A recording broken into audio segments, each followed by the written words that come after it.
अयोध्या में दीपोत्सव को लेकर तैयारियां पूरी। 32 घाटों पर 12 लाख दिए जलाए जाएंगे। Guinness book of world record में दर्ज होगा दीपोत्सव।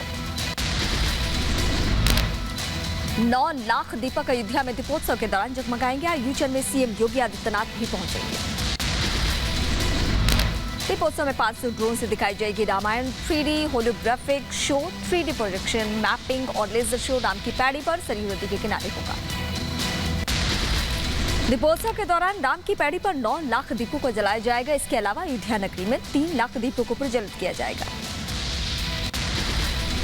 रोशनी से जगमगाई गई अयोध्या नगरी लोगों ने अपने घरों, मंदिरों और दुकानों की रोशनी से सजा दिया।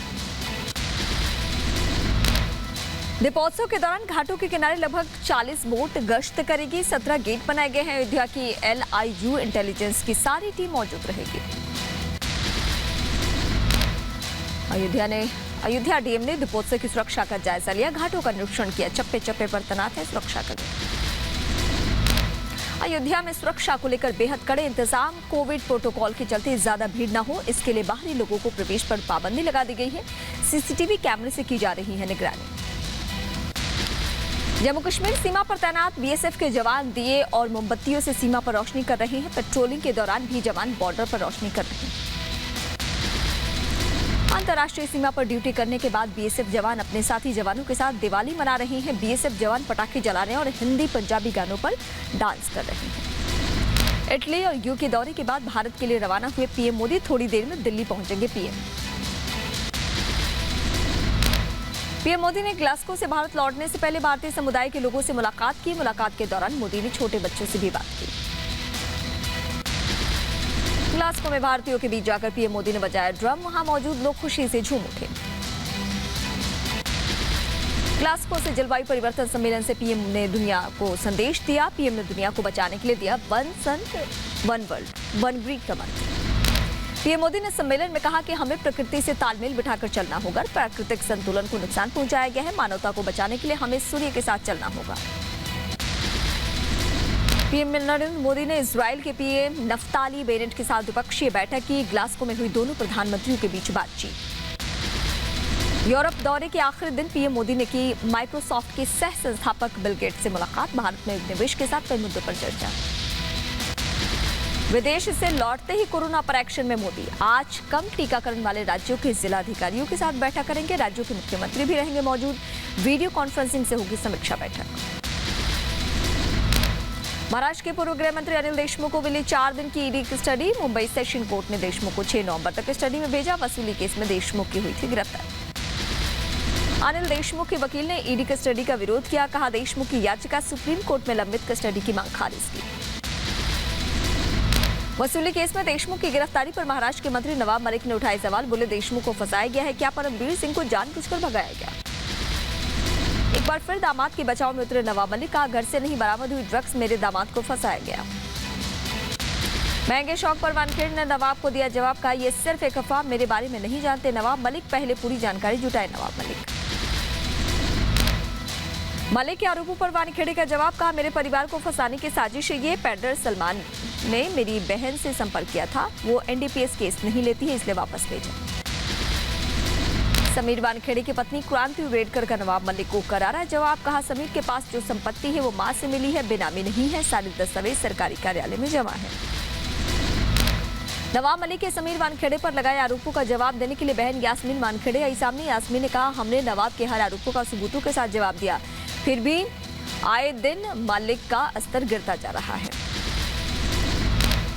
महाराष्ट्र के उप मुख्यमंत्री अजित पवार के खिलाफ आयकर विभाग की बड़ी कार्रवाई। एक सहकारी चीनी मिल सहित 4 संपत्तियों को कुर्क कर दिया। बेनामी संपत्ति मामले में आयकर विभाग ने की है कार्रवाई। पंजाब के पूर्व सीएम कैप्टन अमरिंदर सिंह ने कांग्रेस पार्टी से दिया इस्तीफा। कांग्रेस की अंतरिम अध्यक्ष सोनिया गांधी को भेजी इस्तीफे की चिट्ठी। कैप्टन अमरिंदर सिंह सिद्धू को पंजाब कांग्रेस का अध्यक्ष बनाने पर जताई चिंता। कहा सिद्धू को राहुल और प्रियंका ने दिया संरक्षण, एक दिन कांग्रेस को पछताना पड़ेगा। कांग्रेस छोड़ने के साथ ही कैप्टन ने किया अपनी नई पार्टी के नाम का ऐलान। कैप्टन की नई पार्टी का नाम होगा पंजाब लोक कांग्रेस। कैप्टन के इस्तीफे पर अकाली नेता दलजीत चीमा ने कहा कांग्रेस ने अमरिंदर को अपमानित किया। कैप्टन के पास अन्य कोई विकल्प नहीं था। पंजाब में कांग्रेस ने उच्च स्तरीय बैठक के दौरान प्रशांत किशोर को फिर से नियुक्त करने पर चर्चा की। 2017 में सत्ता में आने वाली कांग्रेस में प्रशांत किशोर ने निभाई थी अहम भूमिका। चंडीगढ़ के पंजाब भवन में नवजोत सिंह सिद्धू ने कांग्रेस नेताओं के साथ बैठक की। नवजोत सिंह सिद्धू ने कहा कि पार्टी में सब ठीक है। देश भर में हुए उपचुनाव में बीजेपी की बम्पर जीत। 30 सीटों में से बीजेपी ने जीती 15 सीटें। कांग्रेस ने 9 सीटों पर जमाया कब्जा। टीएमसी को मिली 4 सीटें। अन्य 2 सीटों पर निर्दलीय उम्मीदवारों की जीत।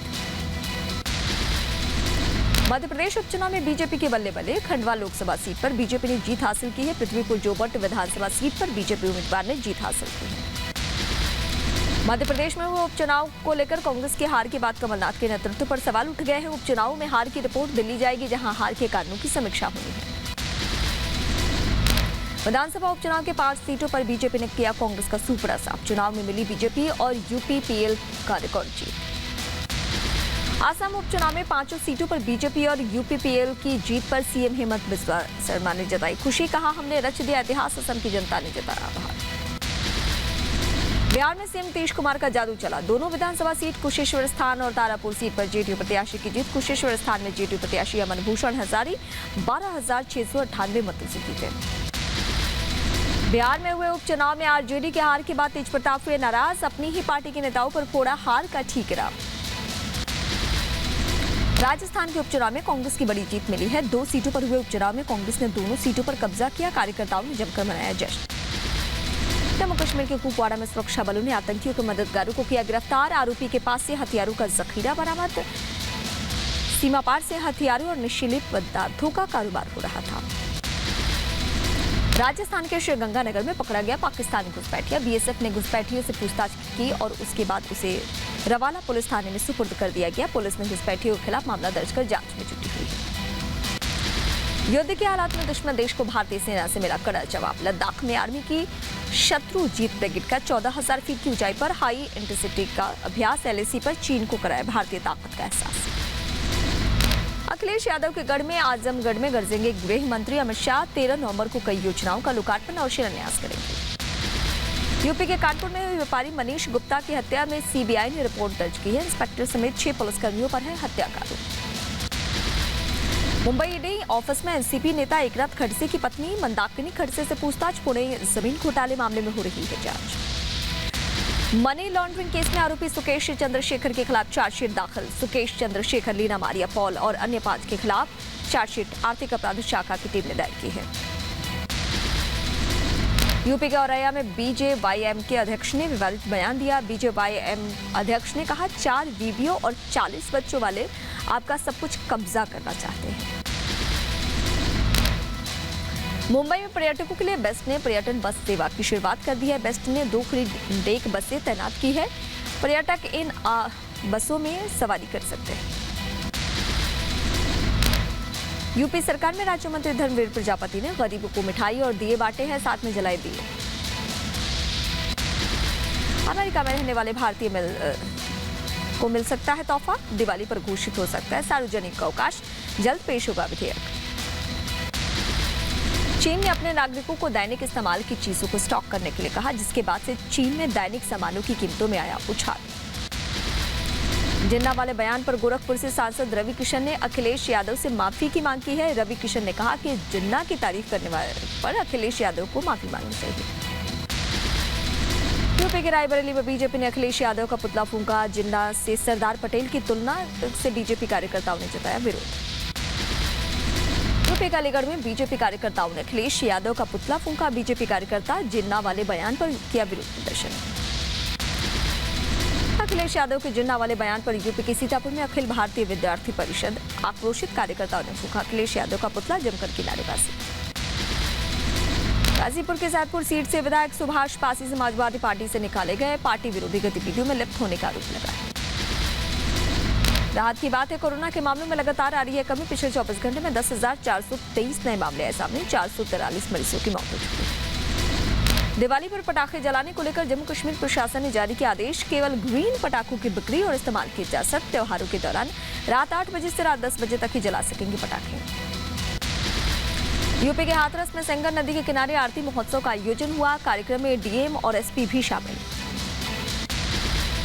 जम्मू कश्मीर के श्रीनगर में मानसिक स्वास्थ्य जागरूकता शिविर का आयोजन हुआ। शिविर के दौरान चिकित्सकों ने मानसिक रोगों के बारे में लोगों को जानकारी दी है। कर्नाटक के कलबुर्गी में मिठाई मेले का आयोजन हुआ। इस दौरान मिठाई खरीदने वालों की भीड़ उमड़ी।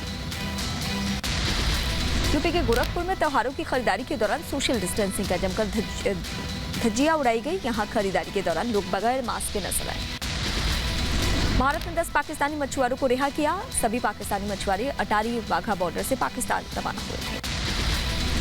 दिल्ली के ग्रीन पार्क में एसडीएमपी की मल्टी कार पार्किंग के कई पैनल टूटकर गिर गए। पैनल टूटने से कई गाड़ियां क्षतिग्रस्त हो गई। आम आदमी पार्टी ने एसटीएमसी ने भ्रष्टाचार का आरोप लगाया है।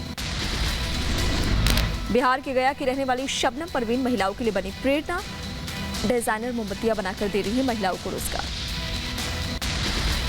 अलीगढ़ में तेल व्यापारियों ने सांकेतिक प्रदर्शन किया। व्यापारियों ने सैंपलिंग के नाम पर परेशान करने का आरोप लगाया है।